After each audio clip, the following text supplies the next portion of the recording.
This is why I think the entire system's in a lot of shit with the non-stop race peddling, all the other stuff that you can't even. Well, they don't even want you to mention it, or else you're peddling disinformation. Non-stop thought police.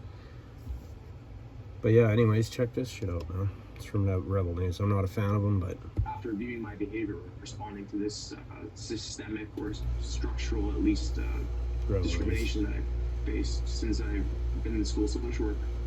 Isn't this amazing? I mean, I find that you are the victim here. You are being discriminated against, and yet. But I want to know how come this clown doesn't. It's funny how he doesn't want to point out who's creating all these laws. Because you won't accept this discrimination, because you speak out, because you write letters, you are guilty of wrong thought, to use an Orwellian term, and therefore you are mentally ill. When Tyler Henderson enrolled in the social work course at McMaster University in Hamilton, Ontario a while back, he was looking forward to receiving a solid education.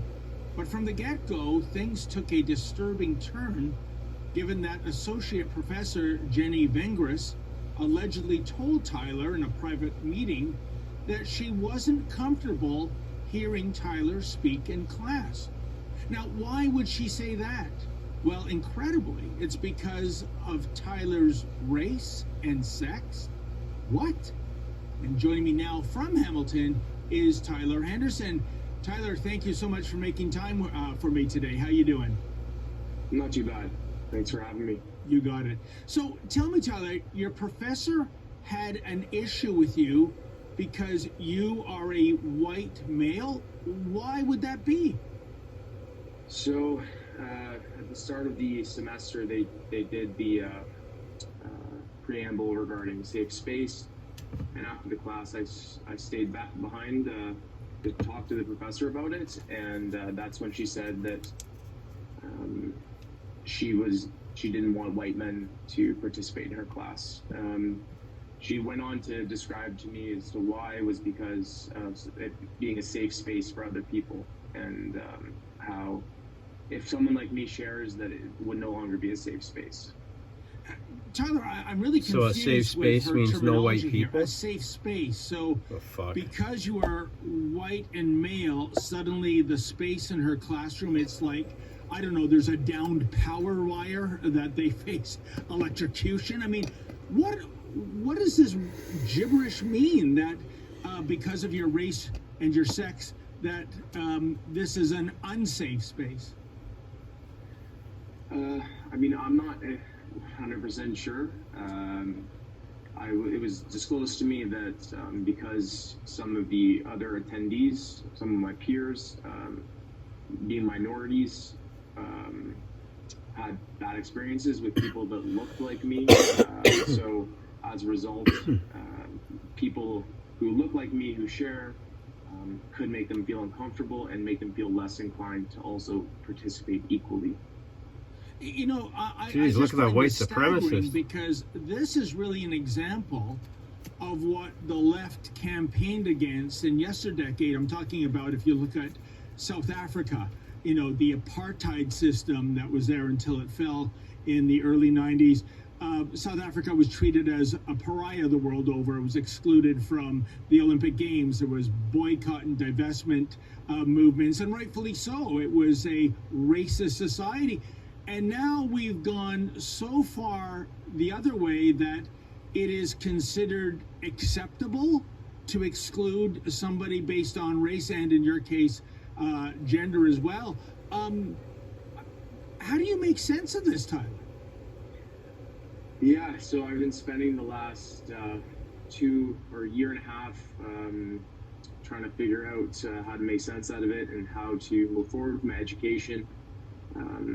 You know, I've taken it upon myself to file grievances in the appropriate places where I was told to, and everything's just kind of gotten worse down a hill that I don't really know how to recover from now. Smollett staged a racist and homophobic attack on himself back in January of 2019 when he told investigators he was walking home from this Subway shop and two men attacked him, yelling racial and homophobic slurs and putting a noose around his neck. Authorities began questioning Smollett's story when he declined to fully cooperate with the investigation. The prosecution's star witnesses, and then he gets let off. All of it is just bullshit because it's always going out. They're always going to just talk about what white people are doing, but they won't mention anything else about any other races. I don't get what it's the non-stop race hustle, man. It's just dog shit. Who testified Smollett hired them to carry out the attack. And let's talk about that. We spoke off camera. You went to the Equity and Inclusions office at McMaster, and you told them your story, and they told you you had a pretty solid case in terms of discrimination, but they were talking you out of proceeding with a complaint and investigation because you would be, quote, socially crucified, end quote. What do they mean by that, Tyler? So the way I understand it now in retrospect is, you have workers that, agents that, represent McMaster in the best interest of McMaster, who represent the legal voice that is supposed to be there to support students, although none of them are qualified as lawyers. So I see it as a form of coercion to silence students out of the best interest of the university, although that would, infringe upon the Ontario Law Society's, mandates of any legal counsel to represent the opposite side. But that's the only sense I can make out of it.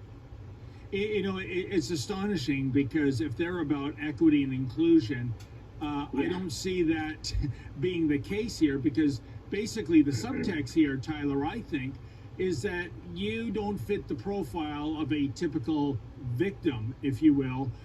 You're a white male, and therefore they're just not interested, which is despicable, because I Does think equity and like inclusion mean less white court in the people? land, they should look at each For case equality? on its merits, on a case-by-case words they wanna jumble. basis. The Times announced it was hiring a woman called Sarah Jong to write about technology for the paper.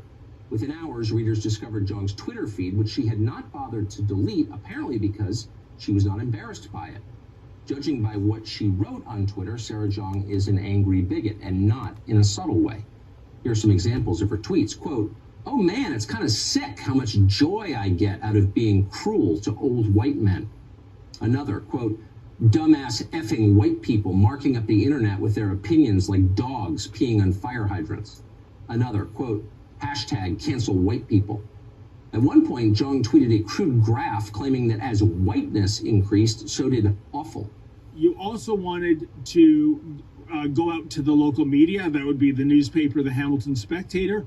And to me, this is one hell of a story about a university in 2022 Canada basically saying, yeah, we're going to discriminate against you based on race and sex. But the Hamilton Spectator, they didn't seem to see a story here either, did they? No, they didn't. So I spoke to an assistant of one of the journalists there who was recommended to me, and they said they'd get back to me if they, thought that there was a story worth covering. I went over as much details as I could based on the time limits that they gave me to provide that information, and they never got back to me. So it was very apparent that the media here didn't want to cover the story. Well, I think one of the reasons they might not have wanted to cover the story, Tyler, and forgive me for being such a cynic, is they probably weigh in on the university's, side that this kind of selective racism and sexism and new and improved apartheid, they don't have a problem with that, and shame on them, especially given that they are increasingly a taxpayer subsidized entity. Now, the thing is, this goes on, and you're having all kinds of meetings and back and forth. And right now, you are not in class. And when you told me the reason why, I was, let's put it this way, I was very glad I was in a seated position. Why are you not in class right now, Tyler? So, constantly trying to, battle through this political atmosphere full of prejudice and hatred via both my peers and many of the teaching faculty. I started, getting upset with people, and a lot of my behavior was understood as mental health problems. Despite me filing my grievances in the appropriate ways, the way I was supposed to, and those grievances being silenced, my behavior that's responding to this type of prejudice is being understood as mental health problems. And the McMaster policy allows the dean of students to involuntarily remove students from the student body under the suspicion or speculation of mental health problems, which brings us to a second or third human rights violation, which is discrimination based on mental health, which they have zero evidence to support. It's all based on speculation. After viewing my behavior responding to this systemic or structural, at least, discrimination that I've faced since I've been in school social work. Isn't this amazing? I mean, I find that you are the victim here. You are being discriminated against. And yet, because you won't accept this discrimination, because you speak out, because you write letters, you are guilty of wrong thought, to use an Orwellian term, and therefore you are mentally ill. Tyler, I have no dog in this race, but this kind of a story, it boils my blood. Have you thought of, I don't know what your financial situation is, but have you thought about seeking real legal counsel, not this kangaroo court, the Equity and Inclusions Office, but getting a lawyer and going after these people at McMaster who are clearly guilty, if this story is indeed true, and have no reason not to believe you, of discrimination? So right now, I do not have the financial resources to pursue legal action through civil court, but I'm currently representing myself at the McMaster level of court, which is sanctioned by the Ontario government. And only upon final decision of that level of court am I able to then appeal it to the provincial level, which if we get there, or hopefully when we get there, I will also not be able to afford legal representation. But I'm trying my best here with what I have, and just trying to stay hopeful. Tyler, this is a despicable story, and just so that the folks know, we did indeed reach out to your professor that allegedly made that quote, as well as the president of McMaster, that would be David Farrar, as well the media relations team at McMaster. To date, radio silence. And, I guess that seems to be the policy. This wouldn't be an issue if you took the professor's words of advice, which is kind of like what the wrestler The Rock used to say: know your role and shut your mouth. And your role as a white male in this professor's eyes means that you have to remain silent, because otherwise an unsafe space is created. This is lunacy. Tyler, last word goes to you, my friend. I mean, I'm very grateful for the opportunity to speak here, and I'm looking for any resources or financial support I can use to hold these people accountable. In the future, what I hope for is a learning environment that is inclusive to everyone, despite of sex and race. I'm in the School of Social Work to make this happen, and the irony here is just so baffling that it's hard to hold on to that hope, but I still have it.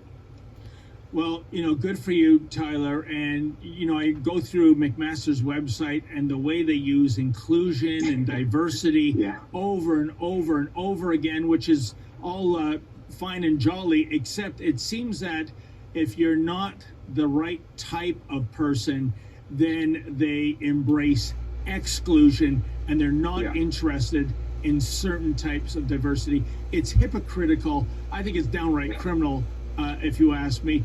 Tyler, please stay in touch in the weeks and months ahead. If anything changes on your case, I would love to do an update. Thank you so much for joining me here. Thank you. From McMaster. Yeah, that's absolutely disgusting.